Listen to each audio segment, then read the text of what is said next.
સુરત શહેર crime branch દ્વારા નો drug in Surat city અભિયાન અંતર્ગત સુરત ક્રાઇમ બ્રાન્ચ દ્વારા ડ્રગ વેચનાર માફિયાઓ વિરુદ્ધ સતત એમના ઉપર સર્વેલન્સ રાખી અને એમને શોધીને કેસ કરવામાં આવી રહ્યા છે.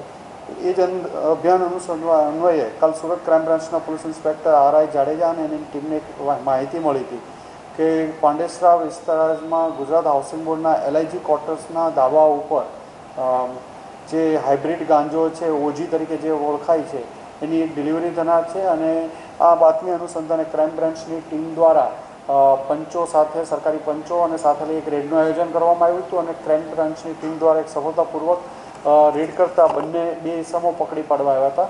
જેમાં એકનું નામ આદિત્ય ઉર્ફે આદિ યોગેન્દ્રસિંહ, જે રહે છે ત્યાં હાઉસિંગ બોર્ડ પાંડેસરામાં જ અને મૂળ રહેવાસી છે ફૂલપુર યુપીનો.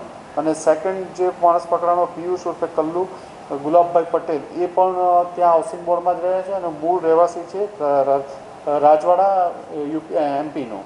આ બંનેના કબજામાંથી 2 કિલો જેટલું ઓજી એટલે કે હાઇબ્રિડ ગાંજો મળ્યો હતો, જેની અંદાજિત કિંમત 60 લાખ રૂપિયા થાય છે. અને આ બંને હાઇબ્રિડ ગાંજો વેચવાનો પ્રયત્ન કરતા હતા. એ દરમિયાન બંનેને પકડી પાડવામાં આવ્યા છે. આ લોકોની પૂછપરછ દરમિયાન આ ક્યાંથી લાવવામાં આવ્યો છે, કોને આપવાના હતા, એ બાબતમાં પણ તપાસ ચાલી રહી છે.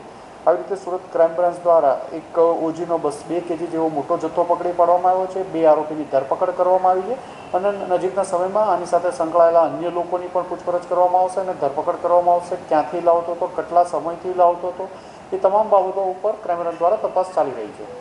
સર, પકડાયેલા આરોપીના આગળ કોઈ ગુનાહિત ઇતિહાસ અત્યાર સુધી જે બંને આરોપી પકડાયેલા છે એની પૂછપરછમાં કોઈ એનો ગુનાહિત ઇતિહાસ મળી નથી આવ્યો, પણ એમની પૂછપરછ બંનેની ચાલુ છે.